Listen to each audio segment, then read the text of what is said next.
नमो उवज्झायाणं नमो लोये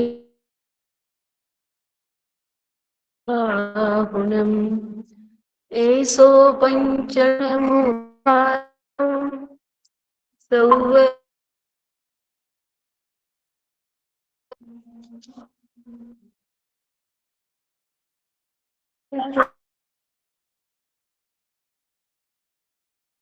हवै मङ्गलम् परमं हवै मङ्गलम् नमः श्री शान्तिनाथाय जगच्छान्ति विधायिने कृष्णकर्मोघशान्ताय शान्तये सर्वकर्म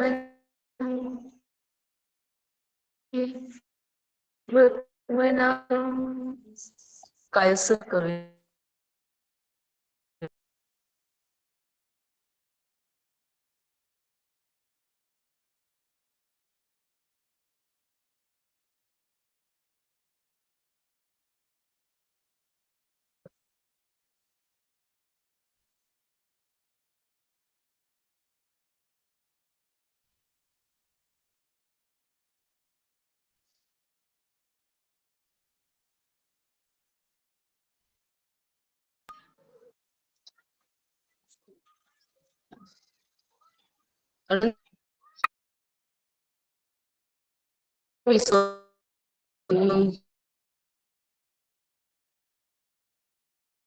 देवा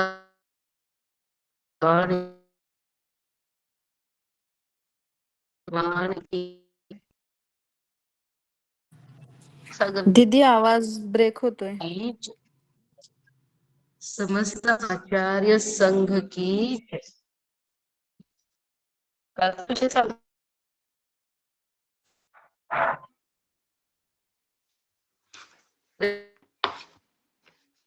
हा हो सांगते दीदी. तुमचा आवाज व्यवस्थित येईना हो, ब्रेक व्हायला लागलाय आवाज.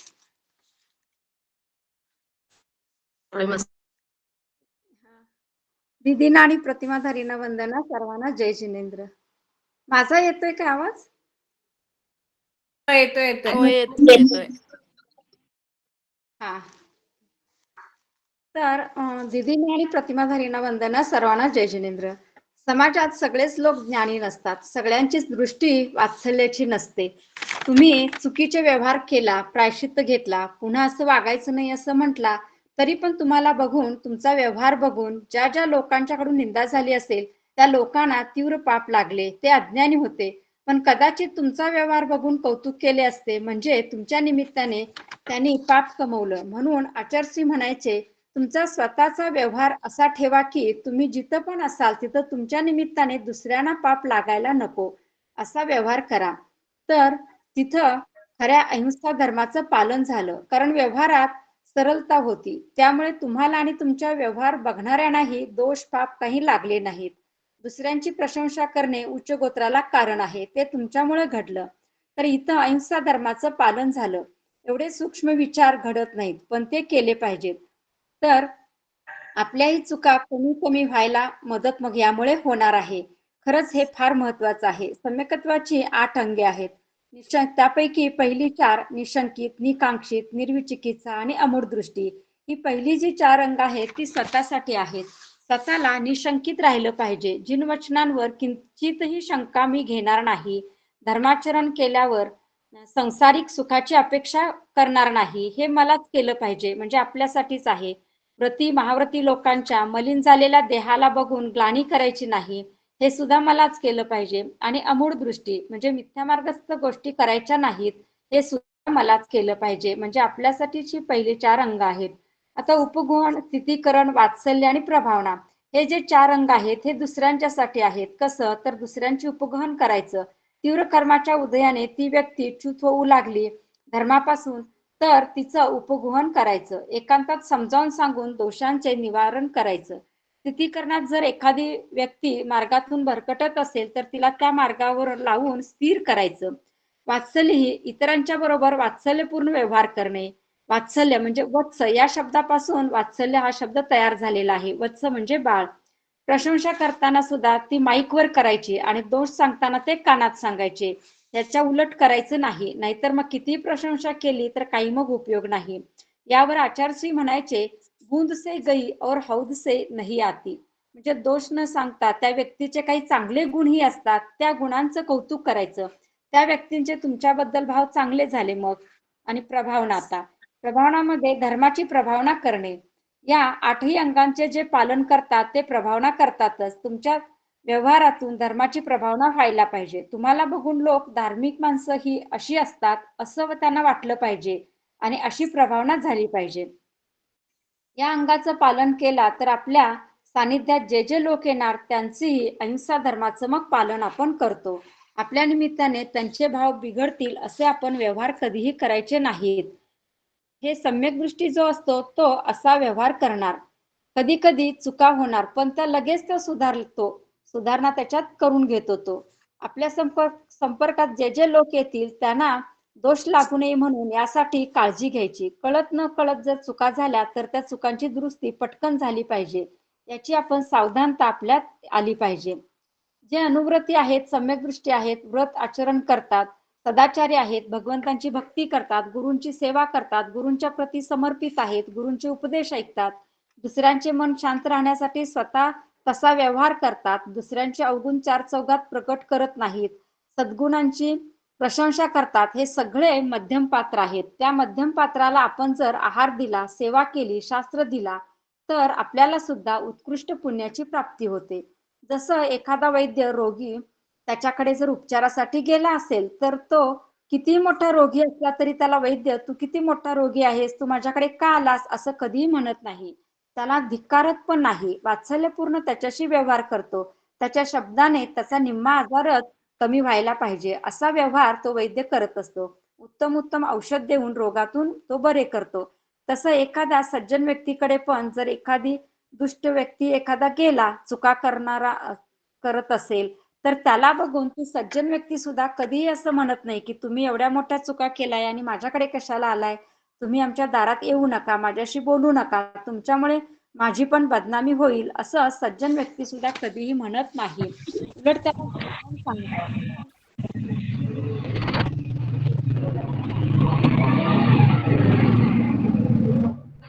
त्याचा द्वेष करा. पाप करणाऱ्या व्यक्तीचा द्वेष करू नका, नाहीतर त्याचे पाप वाढू शकतात. पण समजावून सांगितला तर कदाचित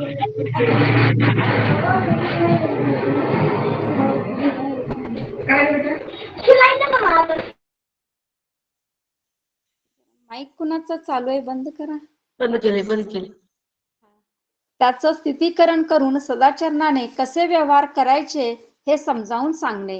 ह्या सगळ्या व्यक्ती मध्यम पात्र आहेत. आचार्यश्रींच्याकडे मोठमोठ्या चुका केलेले मुनिराज ब्रह्मचारी पण जायचे, पण त्यांच्याशी आचार्यश्री अगदी वात्सल्यपूर्ण व्यवहार करायचे. कर्माचा उदय होता झाला असेल ठीक आहे म्हणायचे, स्थिर व्हा, पश्चाताप होतो तर प्रायश्चित्त घ्या आणि विसरून जावा असं म्हणायचे. चुका झालेली पण कुणासमोर सांगू नका, मी काय प्रायश्चित्त तुम्हाला दिलो हेही कुणाला सांगू नका. खरंच किती विशालता होती आचार्यश्रींच्याकडे, खूप खूप घेण्यासारखं आहे. त्यावरून एक कथा पण दिदीने सांगितल्या. भगवान महावीरांची मावशी घरी असताना त्यांच्या नात्यातले म्हणजे एक राजकुमारांचा त्यांच्यावर मोह होता. पण मावशी दीक्षा घेऊन मात्र आरिका झाल्या, उत्कृष्ट तपश्चर्याही करायला लागल्या त्या.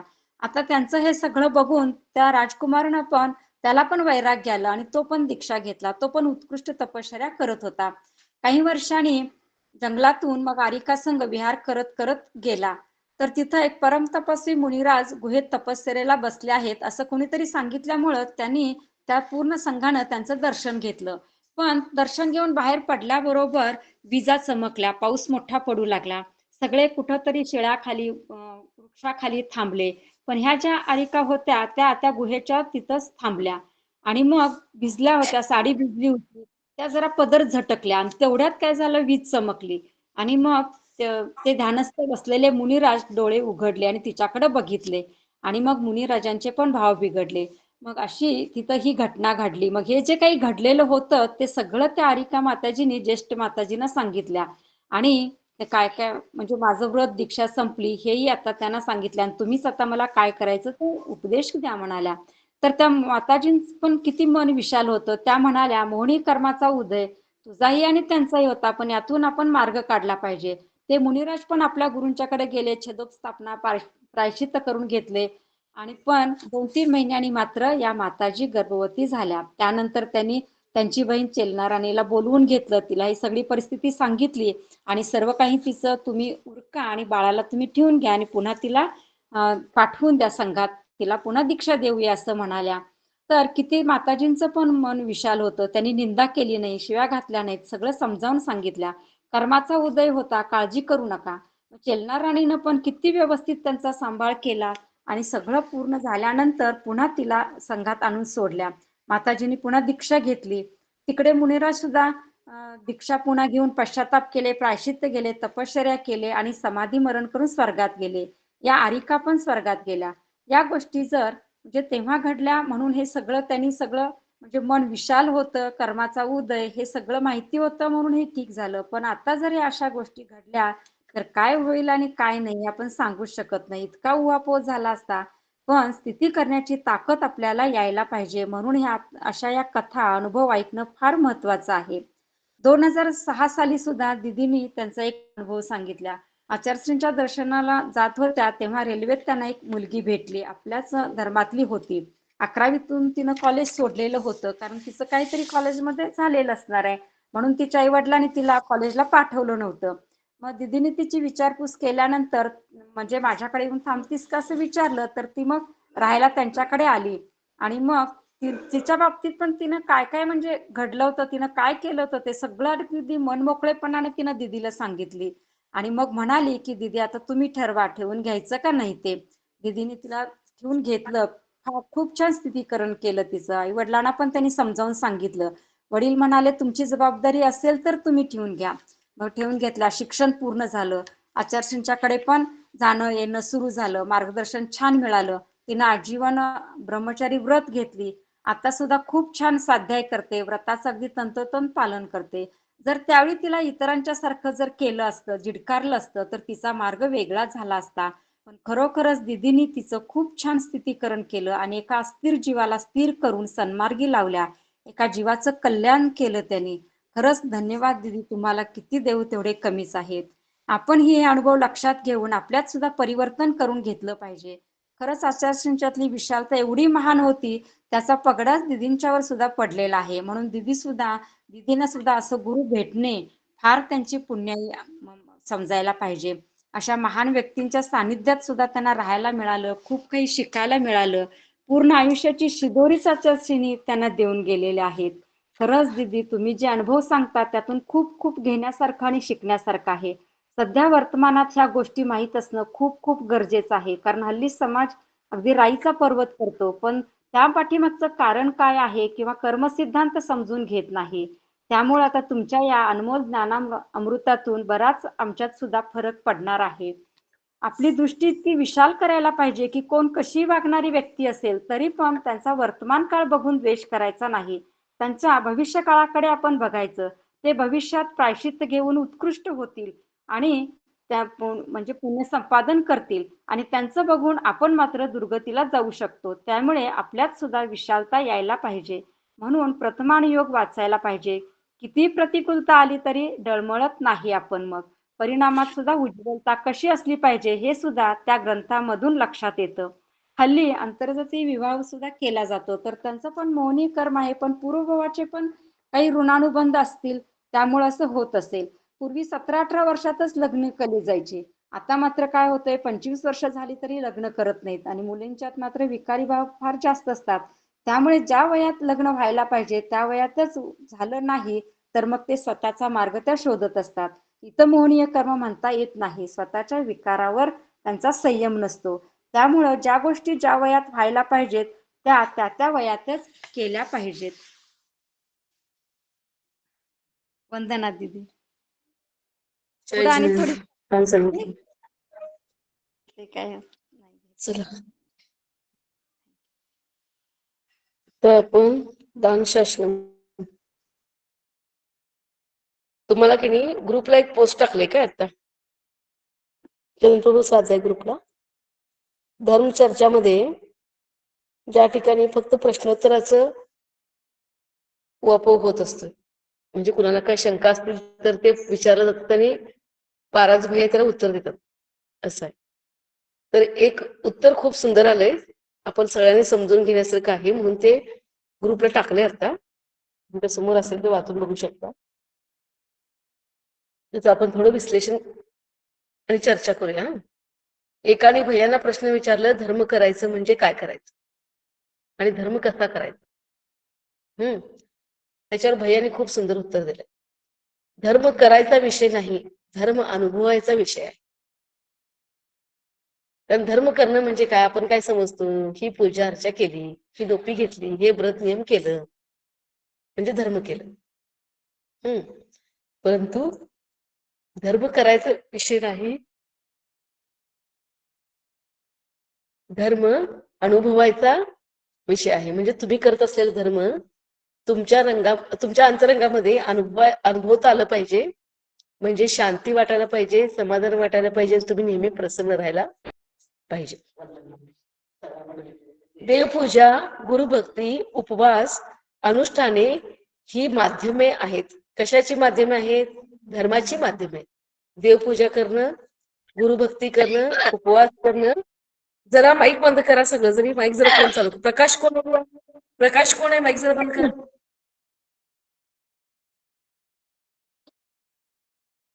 हे अनुष्ठान हे धर्म करण्याची माध्यमे आहेत. म्हणजे ह्या माध्यमातून आपण धर्म करू शकतो.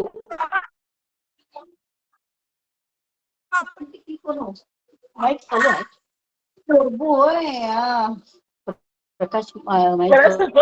बंद होता काय? जरा आठवणीनं सगळं जरी माईक बंद करा, आपापलं माईक जरा चेक करा. आणि कोण पण आधेमध्ये माईक चालू करू नका. काय होतंय माहितीये काय, तुमच्या घरातला आवाज, आजूबाजूचा आवाज सगळा इकडे येतोय आणि सगळेजण डिस्टर्ब होतात. माझा पण आवाज पोहोचत नाही, असं होतंय. जरा माईक बंद करा सगळं. आणि लहान मुलं जर तुमच्या शेजारी बसले असतील तर त्यांच्याकडे तुम्ही मोबाईल देऊ नका, असं करा. देवपूजा, गुरुभक्ती, उपवास, अनुष्ठान ही माध्यमे आहेत. कशाची माध्यमे आहेत? धर्म करण्याची ही माध्यमे आहेत. स्वतःमध्ये वास करत असलेल्या भगवत सत्तेची जाणीव होणे, अनुभवणे हे खरे प्रयोजनभूत तत्व आहे. हे आपण करायला लागलोय, भगवंतांची पूजा अर्चा करायला लागलो, वेगळे विधान अनुष्ठान करायला लागलोय. परंतु हे करून सुद्धा स्वतःच्या अंतरंगात पण भावी भगवान विराजमान आहे, त्याची अनुभूती येत नसेल व ते आपल्याला समजत नसेल तर ते फक्त बाह्यक्रिया करून उपयोगाचं आहे काय? त्या बाह्यक्रिया करून फक्त उपयोगाच्या नाहीत, तर ते करताना आपण सुद्धा भगवानच आहोत हे जर तुम्ही जाणीव करून घेतला तर खऱ्या धर्माचं तिथं पालन झालं म्हणायचं. आणि ते खरं प्रयोजनभूत तत्व आहे. त्याला अनुभवण्याची दृष्टी ही समीचिंता लागते. म्हणजे सत्य असत्य, चांगले वाईट यातील फरक करून देणारी विवेक शक्ती, शास्त्रीय भाषेत आपण त्याला सम्यक दर्शन म्हणतो. काय म्हणतात बघा, त्याला अनुभवण्याची शक्ती. कशाला अनुभवण्याची शक्ती? स्वतःच्या अंतर्गत असलेल्या भगवत सत्तेला अनुभवण्याची शक्ती पाहिजे. आणि ती शक्ती तेव्हाच येते, ती दृष्टी तेव्हाच येते ज्यावेळी तुमच्या व्यवहारामध्ये सपिचिंता असते. त्यावेळी तुम्ही सत्य काय असत्य काय, हित कशात आहे, अहित कशात आहे, चांगलं काय आहे, वाईट काय आहे, हे फरक समजून घेऊ शकता. पण तुमच्यामध्ये विवेक पाहिजे. विवेक असेल चांगलं आणि वाईट कळणार हो. विवेक असेल तर चांगलं काय वाईट काय कळणार आहे काय? काहीच कळणार. आणि म्हणून ह्या विवेक शक्तीला सम्यक दर्शन म्हणतात. कारण सम्यक दृष्टी व्यक्ती हित अहिताचा विचार केल्याशिवाय कधी राहत नाही. चांगलं वाईट काय आहे, हे काय आहे, उपादेय काय आहे, ग्रहण करणे योग्य आणि सोडणे योग्य याचं चिंतन मनन केल्याशिवाय सम्यक दृष्टी एक पाऊल सुद्धा पुढे टाकत नाही. सम्यक दृष्टीचं अजून एक लक्षण म्हणजे तो स्वतःचा विचार कमी करतो आणि इतरांचा विचार जास्त करतो. स्वार्थ त्याग करतो, स्वतःचा विचार कमी करतो याचा अर्थ तो स्वार्थ त्याग करतो.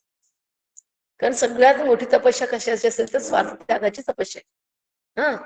सम्यक दृष्टी काय करतो? ह्या घटनेमध्ये माझा किती फायदा आहे हे बघत नाही, पण कुणाचा किती तोटा होऊ शकतो, आणि ते तोटा होऊ नये म्हणून सगळ्यांचा फायदा होऊ दे, म्हणजे सगळ्यांना व्यवस्थित होऊ दे, मला काय करायला पाहिजे ह्याचा विचार करतो. फक्त माझा फायदा होतोय की नाही, मला कुणाचा विचार करायची आवश्यकता नाही, असं सम्यक दृष्टी कधी विचार करतो. कारण हिताचा आणि अहिताच्या विवेक बुद्धीत सम्यक दृष्टीमध्ये असते.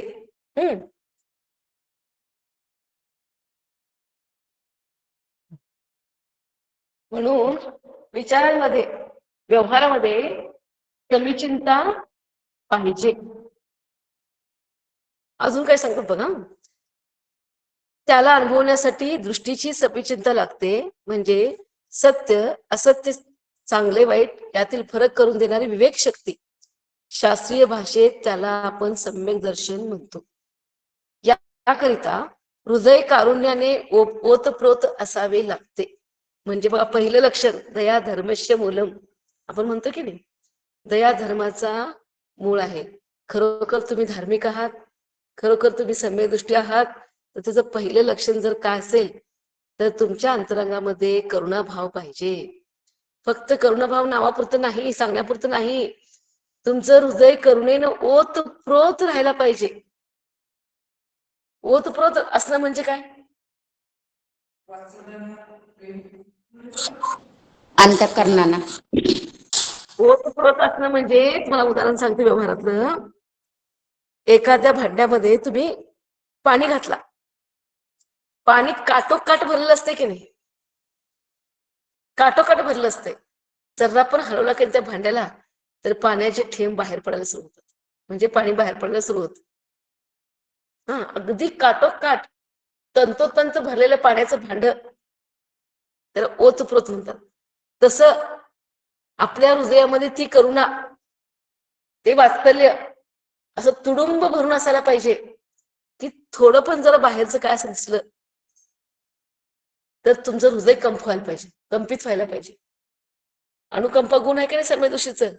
प्रशम आस्तिक्य, प्रशम संवेग आस्तिक्य आणि अनुकंपा, अनुकंपा गुण आहे की नाही?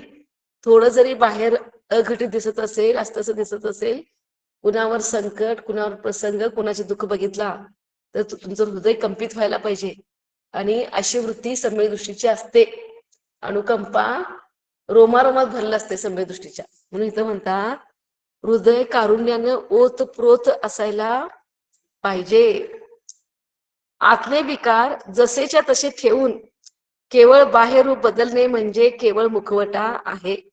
म्हणजे तुम्ही व्रत नियम करायला लागलाय, तुम्ही पूजा अर्चा करायला लागलाय, तुम्ही स्वाध्याय करायला लागलाय, आणि तुमच्या अंतरंगातले विकार मात्र तसेचे तसेच आहेत, आणि बाहेर सगळ्यांना दाखवण्यासाठी तुम्ही धर्मात्मा आहात, दाखवण्यासाठी धार्मिक आहात, पण ऍक्च्युली तुम्ही धर्मात्मा नाही. म्हणजे तुमचा ड्रेस धर्मात्म्याचा आहे, ड्रेस तुमचा. तुम्ही धार्मिक आहात वर्ण, पण अंतरंगातून धार्मिक आहात काय? सगळं जरी स्वतःच्या मनाला प्रश्न विचारायचा, अंतरंगातून मी किती धार्मिक आहे? लक्षात आलं? त्याने फक्त एक खोटा धार्मिक माणूस तयार होतो. अशी माणसे पंथ तयार करतात, पंथ धर्माला गिळून टाकतो. म्हणजे आपण किती धार्मिक आहे फक्त दाखवण्यासाठी धर्म असते, पण अंतरंगातून कशाही कमी होत नाहीत, सरलता येत नाही, समताभाव येत नाही. त्यामुळे काय घडतंय? एक धर्माचा मुखवटा तयार झाला, पण आतून खरा धर्म नव्हताच. पण अशी लोक काय करतात? पंथ तयार करतात धर्माचे, आणि पंथामुळे धर्म टिकत नाही, धर्म गिळून टाकतो. धर्म म्हणजे अंतरीचा सम्यक बदल. काय सांगितलं बघा, धर्म करणं म्हणजे आपल्या अंतरंगाचा खऱ्या अर्थानं समीचीन मार्गाने होणारा बदल, आपल्या भावनेत होणारे बदल, आपल्या विचारात येणारी क्रांती म्हणजे धर्म. कारण कालपर्यंत तुम्ही असा व्यवहार करत होता, आणि आज तुम्हाला धर्म कळला, तर तुम्ही जाणून बुजून तुमच्या व्यवहारामध्ये, तुमच्या बोलण्यामध्ये, चालण्यामध्ये, विचारामध्ये आमूलाग्र बदल करून घेतला आणि समीचीन मार्ग पकडला. आता पूर्वीसारखं तुमच्या अंतरंगामध्ये कशाय पण राहिले नाहीत, पूर्वीसारखं प्रभाव पण राहिले नाहीत, संक्लेश परिणाम पण पूर्वीसारखे राहिले नाहीत. तुमच्या अंतरंगाबद्दल भगवत भक्ती वाढली, तुम्हाला सत्संगतीत राहायची भावना व्हायला लागली, तुम्हाला देवशास्त्र गुरु समजले आणि स्वतःचा आत्मा सुद्धा समजला. मी आता तुमच्या लक्षात यायला लागले की आतापर्यंत संसारात राहून मी माझ्या बरोबरच अनेक अघटित घटना अशा केलो की त्या घटना माझ्यासाठीच बाधक होत्या. आता मला माझ्यासाठी बाधक असणाऱ्या कोणत्याही घटना घडून आणायच्या नाही किंवा असे कोणतेही विचार करायचे नाही, कारण खरा धर्म मला आता कळलाय. आता मला खरा धर्म कळलाय, त्यामुळे आता मला आजपासून खऱ्या अर्थानं धर्म करायचं आहे. फार फार सुंदर चिंतन दिलेलं आहे भैयाने. खऱ्या अर्थानं धर्म कळलाय आणि आता इथून पुढं, कालपर्यंत मी अधर्मच करत होते, पण इथून पुढे फक्त मला धर्मच करायचा आहे असं ठरवून तुम्ही तुमच्या अंतरंगात ज्यावेळी आमूलाग्र बदल करून घेता आणि समीचीन मार्गानं विचार करता, त्यावेळी समजायचं की तुम्ही हृदयापासून धर्म धारण केलेला आहात. हृदयापासून धर्म धारण केला आणि तो धर्म तुमच्या आचरणामध्ये पण आला आहे. सगळ्या गोष्टी विरुद्ध आणि प्रतिकूल झाल्या तरी त्यावेळी दाखवलेलं धैर्य म्हणजे धर्म. सगळ्या गोष्टी विरुद्ध म्हणजे काही पण प्रतिकूलता आली तुमच्या जीवनामध्ये तर त्यामध्ये एकदम उसळायचं नाही, असं वरती धैर्य धारण करायचं आणि धैर्य धारण करून उत्तर द्यायचं. म्हणजे 2-3 गोष्टी तुम्हाला परवा सांगितले होते. धीर धरी रे धीर धरी, धीरा पोटी आली मोठी फळे गोमटी.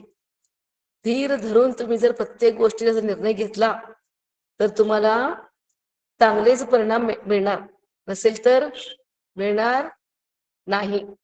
आणि आचार्यचे शब्द पण सांगितले होते, शब्द पंगु है जवाब न देना ही लाजवाब. प्रतिकूलता घडल्या कधी तोंडात ना असं आवाज खान खान खान खान काढायचं आणि वातावरण बिघडवायचं करायचं नाही. धीर धरायचं आणि उत्तर न देणं सुद्धा एक उत्तरच आहे, पण तुम्ही मौन धरून जर उत्तर दिला तर बऱ्याच गोष्टीत बदल होऊ शकतो, होय की नाही. म्हणून म्हणता ही धैर्य धारण करायला पाहिजे. प्रतिकूलता आल्यानंतर ते सुद्धा उत्तम धर्मच आहे. निंदा आणि स्तुती या दोन्ही अतिमते कमवलेलं साम्य म्हणजे धर्म. कोण निंदा करत असतील तरी पण समता आणि कोण स्तुती करत असतील तरी पण समता. ही समता म्हणजे उत्कृष्ट धर्मच आहे. आता काय काय सांगितलं बघा, धैर्य धारण करणं म्हणजे धर्म आहे, समता धारण करणं म्हणजे सुद्धा उत्कृष्ट धर्म आहे. धर्म म्हणजे गर्दीमुक्त अवस्था, आतल्या आणि बाहेरच्या गर्दीतून सुटका. आता याचं चिंतन तुम्ही कसं करणार? गर्दीमुक्त अवस्था म्हणजे जसं आपण गर्दीमध्ये राहिलो, गर्दीमध्ये व्यवहारात राहायलाच लागते का? याचा अर्थ काय समूहात. पण समूहात राहून सुद्धा, गर्दीमध्ये राहून सुद्धा जो एकत्वाचा अनुभव घेतो, मी एक आत्मतत्व आहे, मी या समूहासोबत जरी राहत असलो तरी पण परमाणू इतका सुद्धा या समूहाशी माझा संबंध नाही. त्यामुळे कुणाबद्दल रागद्वेष नाही आणि कुणाबद्दल मोहभाव अंतरंगामध्ये नाहीत. म्हणजे त्या गर्दीमध्ये राहून सुद्धा एकत्वाचा अनुभव घेणे म्हणजे धर्म. आणि अजून काय सांगितलं बघा, आतल्या आणि बाहेरच्या गर्दीतून सुटका. आतली गर्दी कुठली? विचारांची गर्दी. कशा यांची गर्दी? संकलेश भावांची गर्दी. गर्दी चालू आहे की नाही आतमध्ये? बाहेर तुम्ही एकटे राहता हे दिसत असलं तरी आत तुमच्या विचारांमध्ये तुमच्या सोबत कोण कोण असतात? कालपासून ज्यांनी तुम्हाला त्रास दिला ते सगळे तुमच्या विचारात असतात. उद्या ज्यांनी तुमच्यावर असं वागणार आहे किंवा तसं वागणार आहे ते सगळे तुमच्या सोबत असतात. कालपर्यंत काय काय घरात कार्यक्रम झाला आणि कसं कसं झालं हे सगळे कार्यक्रम तुमच्या विचाराच्या तुमच्या सोबत असतात. आता उद्या परवा ठरवा, महिन्याभरात हे करायचं आहे ते करायचं आहे, हे सगळे लोक, तो उत्सव, ते कार्यालय, ते घर, ते नातेवाईक सगळे आज तुमच्या सोबत असतात. असतात की नाही? दिसताय मात्र तुम्ही एकटेच, पण तुमच्या विचारात हे सगळे लोक तुमच्या सोबत असतात. त्यामुळं बाहेरून जरी एकटे असला तर आतून गर्दीतच आहात की नाही तुम्ही? आहात की नाही? मग गर्दीमध्ये राहत असलेला व्यक्ती स्वतःमध्ये शांत कधी राहू शकतोय काय? कधीच राहू शकत नाही. म्हणून म्हणतात की गर्दीतून मुक्ती म्हणजे धर्म. आतल्या आणि बाहेरच्या गर्दीतून सुटका म्हणजे धर्म. एकत्वाचा आनंददायी प्रवास म्हणजे धर्म. म्हणजे गर्दीत राहा किंवा एकटे राहा, तुम्ही कुठं पण राहिला तर तुम्हाला एकत्वाचा अनुभव यायला पाहिजे. जहां देह अपना नहीं तहां न अपना कोय. जिथं देह सुद्धा माझा नाही तिथं माझे कोण आहेत? कोणी सुद्धा नाहीत. त्यामुळे जंगलात राहिलो काय, वनात राहिलो काय, आणि उपवनात राहिलो काय, सगळं माझ्यासाठी एकच आहे. वनात राहिलो तरी पण मी एकत्व आत्मतत्व आहे, आणि उपवनात राहिलो तरी सुद्धा मी एक आत्मतत्वच आहे. आणि माझ्या आत्मतत्वाचा म्हणजे माझा स्वभाव वेगळा आहे, आणि बाहेरच्या प्रत्येक वस्तू व्यक्तीचा स्वभाव वेगळा आहे. असं चिंतन करून स्वतःच्या एकत्व बुद्धीत जे राहतात, एकत्वाची अनुभूती करतात, तेच खऱ्या अर्थानं धार्मिक आहेत असं आपण समजवायला पाहिजे. म्हणून म्हणतात एकत्वाचा आनंददायी प्रवास म्हणजे धर्म.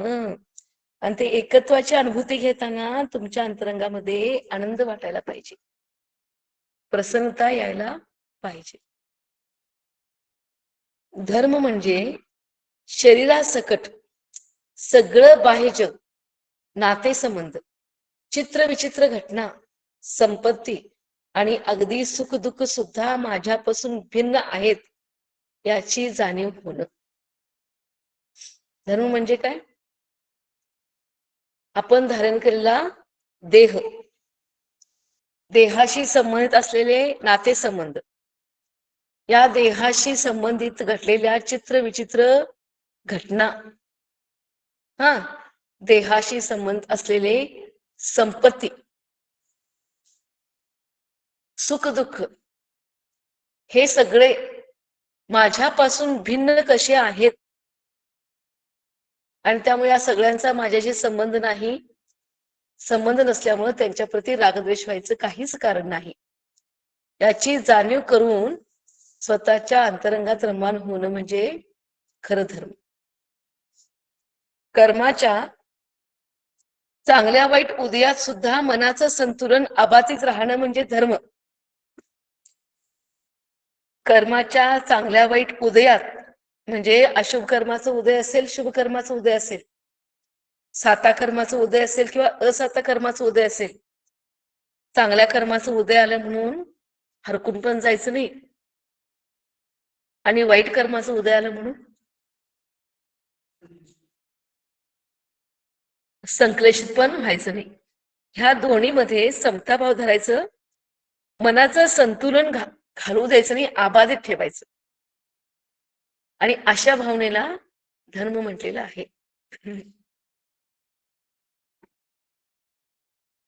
धर्म म्हणजे शुद्ध चैतन्याची अनुभूती, विकल्प शून्य अवस्था. म्हणजे कोणत्याही प्रकारची अंतरंगामध्ये विकल्प न येता ज्यावेळी तुम्ही खऱ्या अर्थाने शांत बसलेला असता, ती तुमची अवस्था म्हणजे प्रत्यक्षात तुम्ही धर्मात जगायला लागला, धर्मासहित तुम्ही राहत आहात. अंतरंगातून कुठल्याही प्रकारचे विकल्प न ठेवता जी शांतीची अवस्था आहे त्याला धर्म म्हणायचं. आणि स्वतःच्या अंतरंगातल्या चैतन्याची अनुभूती, आता या घडीला आपल्याला चैतन्याची अनुभूती होऊ शकत नाही, परंतु तुम्ही शांत राहू शकता संकल्प विकल्पापासून, राहू शकते की नाही? स्वतःच्या आत्मस्वभावाला ओळखून बाहेरच्या सगळ्या संकल्प विकल्पापासून स्वतःला जर तुम्ही शांत ठेवला तर तुम्ही धर्मातच जगत आहात.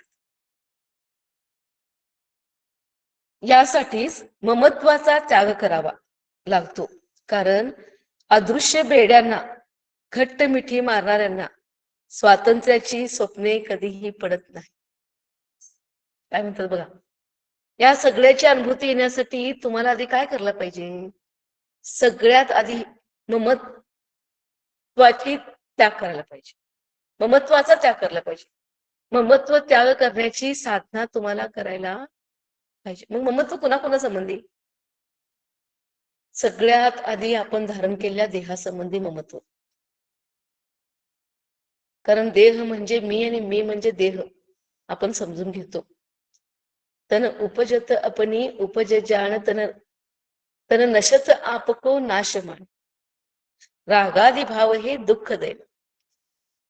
मध्ये पंडित दौलतरामजी म्हटलेलं आहे, शरीराची उत्पत्ती ही आपली उत्पत्ती आणि शरीराचा नाश ही आपले नाश. असं रागादी भाव करून जीव दुःखी होतो, ही त्याची अज्ञान अवस्था आहे. होय की नाही? मग हे जर करायचं नसेल, रागादी भाव टाळायचा असेल, तर आपण धारण केलेल्या देहापासून प्रत्येक वस्तू आणि प्रत्येक व्यक्तीबद्दल जे अंतरंगामध्ये ममत्व भाव आहेत की नाही, त्या ममत्व भावनेपासून आधी स्वतःला अलिप्त करणं आवश्यक आहे. कारण आपण काय केलो? अदृश्य बेड्यांना घट्ट मिठी मारणाऱ्यांना स्वातंत्र्याची स्वप्ने पडत नाहीत. म्हणजे ममत्व हे अदृश्य आहे की नाही? ममत्व अदृश्य आहे, पण ती बेडी आहे. बेडी आहे की नाही? जे पण तुम्ही करताय त्या देशात राहताय कशासाठी? पाठीमागच्यासाठी, पाठीमागच्या लोकांच्यासाठी. कुठल्या देशात राहून काम करायचं, घरी पैसे पाठवायचे. कदाचित ते लोक आठवण काढत पण असतील किंवा काढत पण नसतील. कशासाठी? तुमच्या अंतरंगामध्ये त्यांच्या प्रती ममत्व आहे म्हणून ते कार्य तुम्ही करायला लागलाय की नाही? मोह अदृश्य आहे, पण ती अदृश्य बेडी आहे. म्हणजे अदृश्य बेडी घालून घेतलेली आहे किंवा अदृश्य बेड्या घालून घेतलेल्या आहे, त्यांना स्वातंत्र्याची अनुभूती येऊ शकते काय? स्वातंत्र्याची अनुभूती येणार नाही. कारण का? स्वातंत्र्याचे स्वप्नच त्यांना पडत. मी कोणतरी स्वतंत्र आत्मतत्व आहे आणि माझा कुणाशी परमाणु देखील संबंध नाही, हे विचारतच जोपर्यंत येत नाहीत तोपर्यंत आचरणात तर येणार आहे काय? येणार नाही. म्हणून त्यांना स्वातंत्र्याची स्वप्ने कधीही पडत नाहीत असं म्हणतात.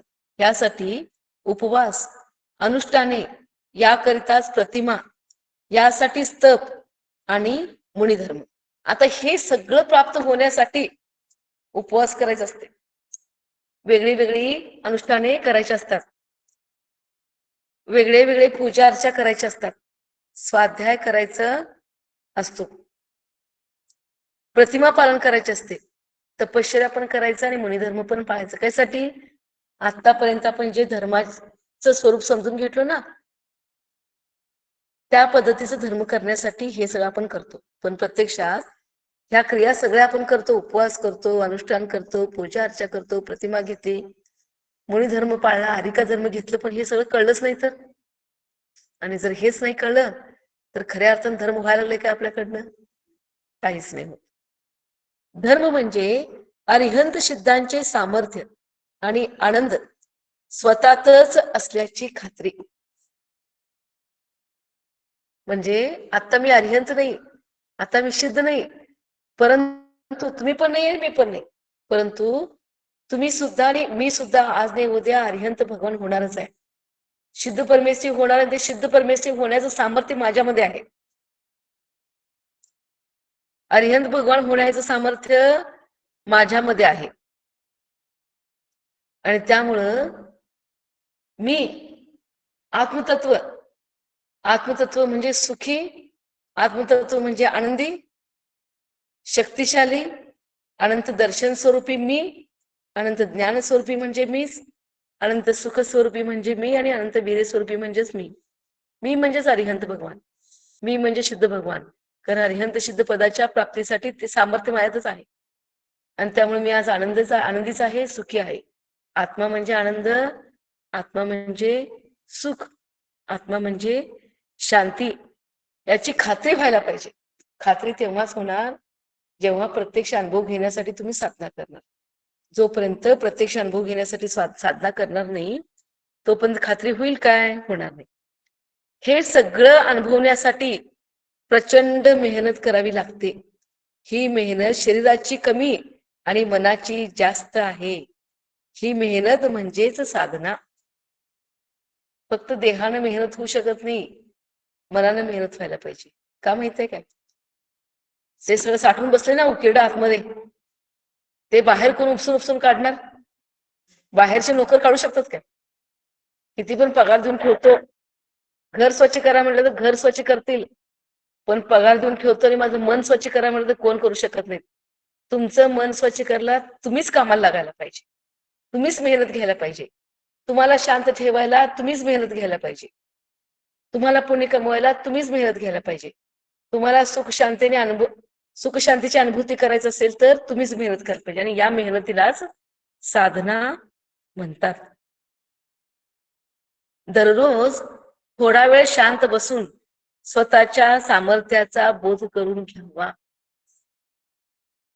रोज न चुकता थोडा वेळ का होईना स्वतःसाठी द्यायचं.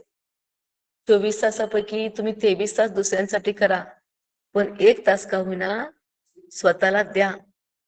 स्वतःचं स्वरूप समजून घ्या, स्वतःचा स्वभाव समजून घ्या, स्वतःचा उद्देश काय आहे समजून घ्या, कुठं जायचं आहे समजून घ्या, कुठून आलो समजून घ्या, इथे येऊन काय करत आहे आणि काय करायला पाहिजे होतं, आता पण काय केलो पण प्रत्यक्षात मला काय करणं गरजेचं होतं.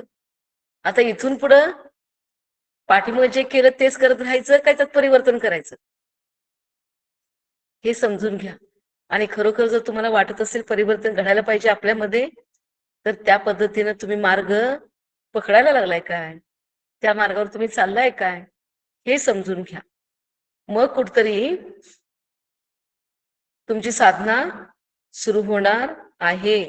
म्हणजे हे सगळं समजून घ्या आणि तुमच्या अंतरंगातल्या त्या सामर्थ्याला जागृत करा.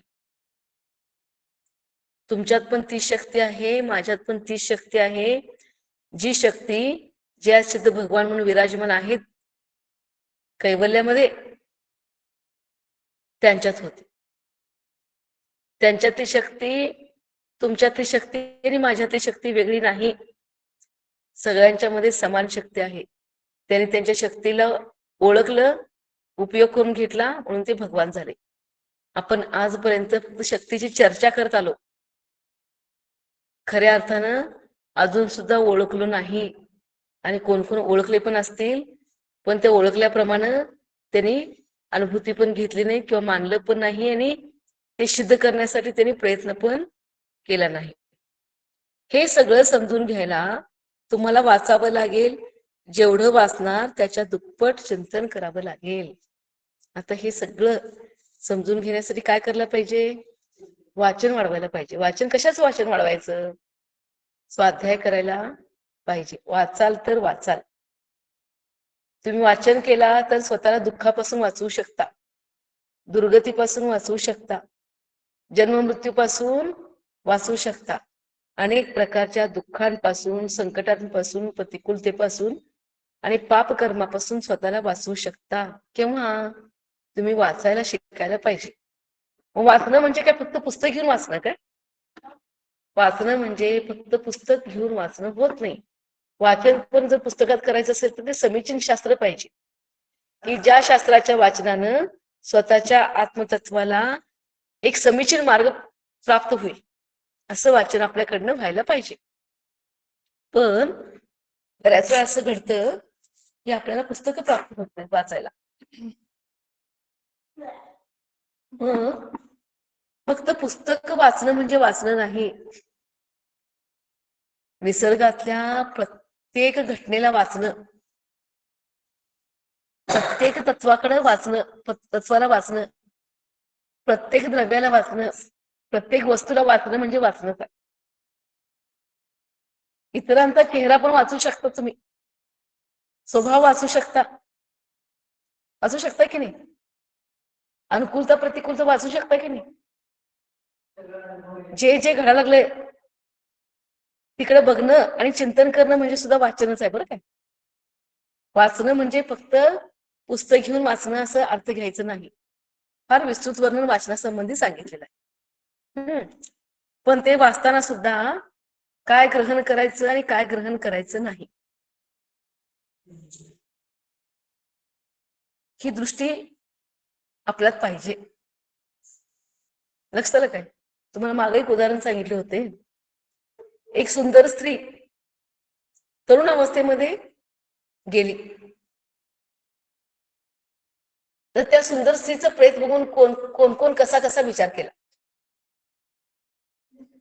एक लहान बाळ म्हणाला, माझ्या आईसारखी आई, खरोखर ही जर जिवंत असती, हिच्यातच मी माझ्या आईला बघितलं असतं, हिची सेवा मी खूप केलं असतं, हिच्या सोबत राहिलो असतं. मला आधी जर भेटली असती तर हिची सेवा केलं असतो आणि कदाचित ही गेली पण नसती. हा, त्या बाळाच्या मनात आलं. पुढे गेल्यानंतर एक तरुण मुलगा होता, तो म्हटला, इतकी सुंदर, मला आधी मिळाली असती तर सुख भोगलं असत. अजून जरा पुढे गेल्यानंतर तिथे एक साधू बसले होते. त्यांनी विचार केलं, बिचारी, मनुष्यभाव प्राप्त झाला, उत्तम कुल प्राप्त झालं, संगती पण प्राप्त झाली, पण सत्संगती पण प्राप्त झाली नाही. आणि मनुष्यभावामध्ये ज्या पद्धतीने साधना करायला पाहिजे होतं त्या पद्धतीने साधना केली असती तर कदाचित आयुष्याचं सोनं झालं असतं. पण असं कुणाला सुद्धा, कुणा बाबतीत सुद्धा असं काय घडायला नको. प्रत्येकाने मनुष्यभाव सार्थक करण्यासाठी संधी मिळू दे भगवन, असे साधू विचार करायला लागले. म्हणजे ह्या 3 लोकांनी त्या एकट्या प्रेताकडे बघून, म्हणजे त्या एकट्या प्रेताला फक्त बघितलं नाही, त्यांनी वाचलं आणि काय काय भाव केले. लक्षात काय? म्हणजे एका घटनेला धरून तिघांचे वेगळे वेगळे भाव होते की नाही. म्हणजे काय, त्या साधूंची समीचीन दृष्टी होती, त्यामुळे त्या जीवाच्या कल्याणाचा विचार त्यांनी केला की नाही.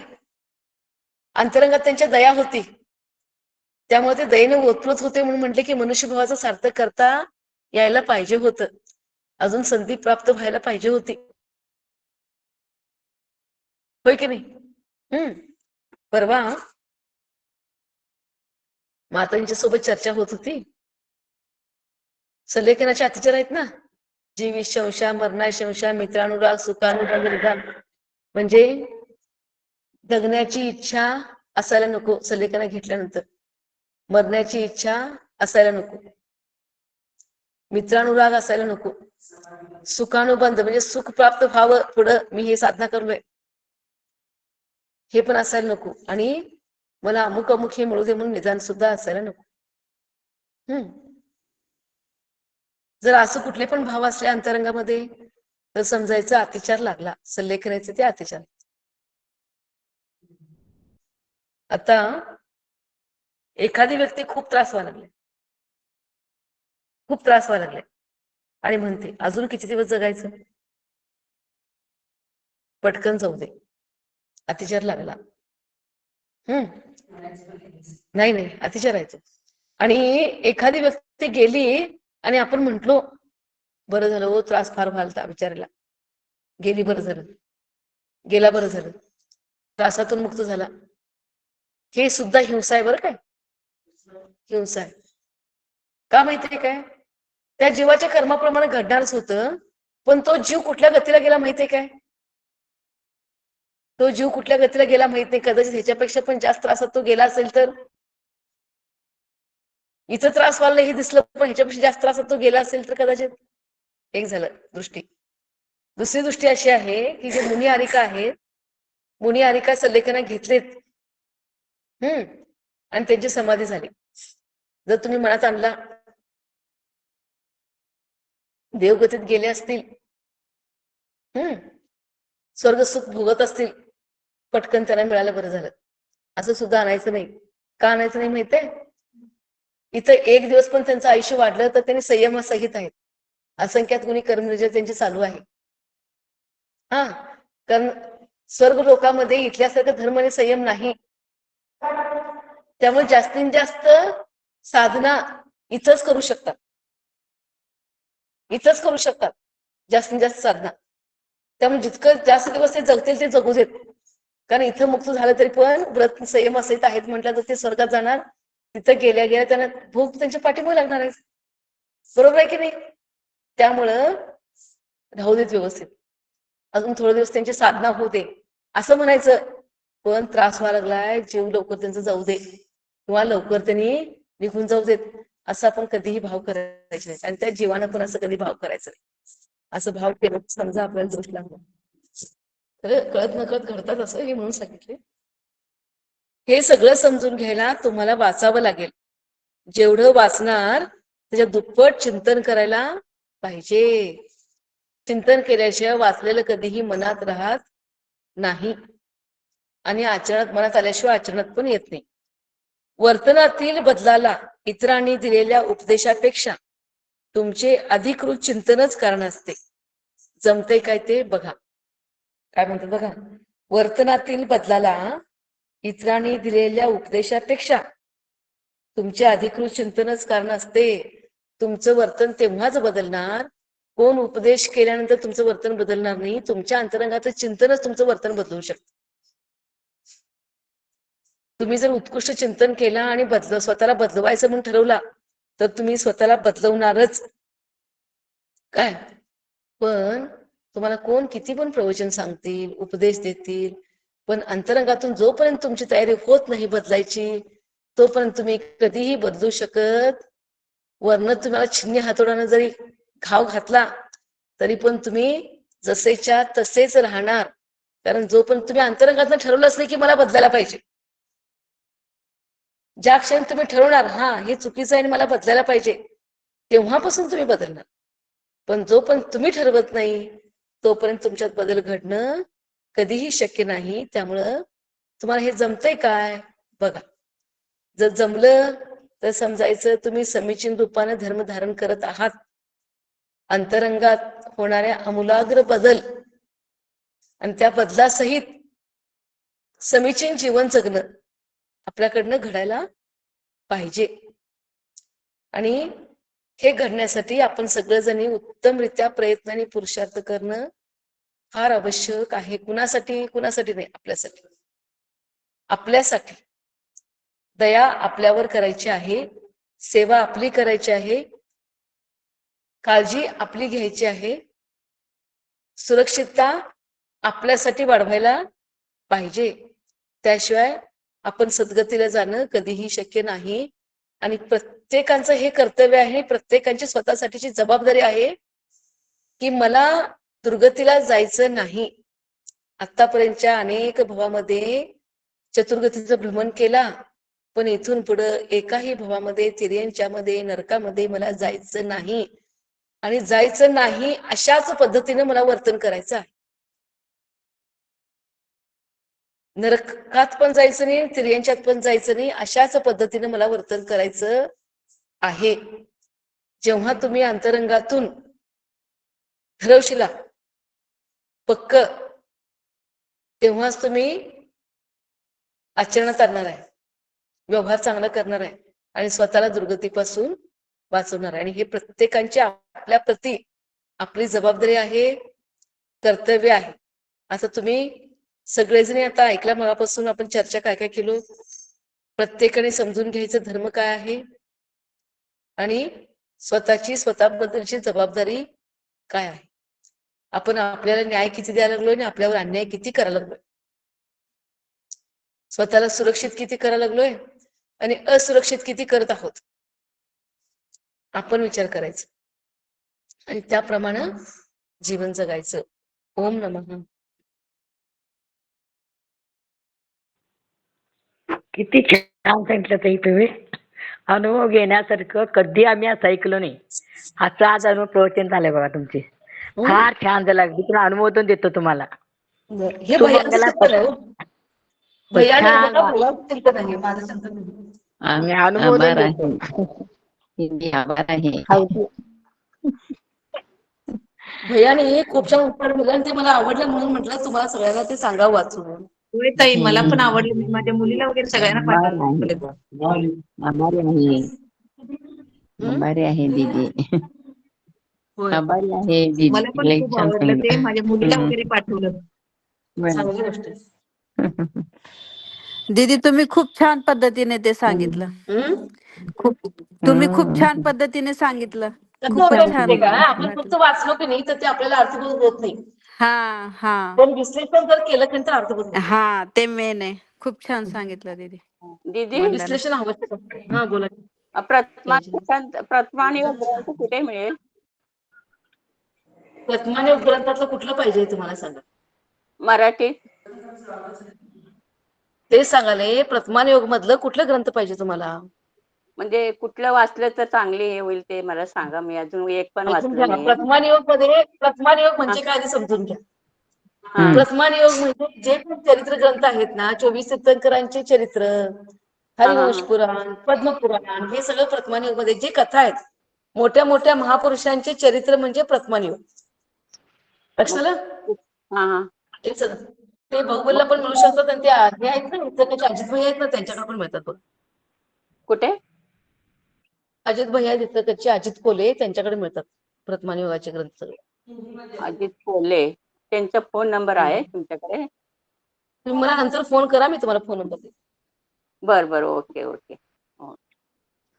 हा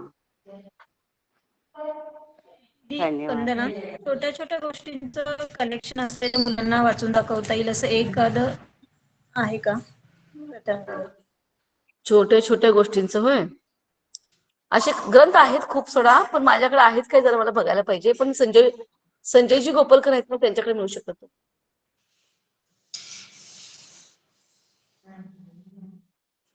जर लहान मुलाला लहान असल्यापासून की नाही समजावून सांगणं किंवा त्यांच्या मनात विशालता निर्माण करणं, त्यांच्यात दयाभाव निर्माण करणं, एकतेचं महत्व काय आहे, एकमेकांना सोबत कसं घेऊन जायचं असतं, कसं एकमेकांसाठी ऍडजस्ट करायला लागतं, हे सगळं लहान असल्यापासून शिकवायला पाहिजे मुलांना.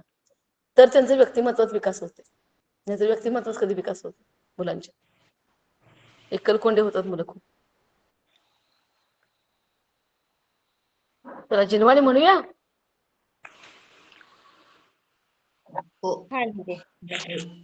म्हणे तुम्हारे पवित्र मुख से मी शुक जो शीतल वाणी जग जन मन के मल को धोती अतः कहाती जिनवाणी जयवंतो मां जग में तब जब तक सूरज चांद रहे शीश नवाते कर्म हरो मां विषयांध रहे अब हम ना विषयांध रहे. द्वादशांची नवाणी माता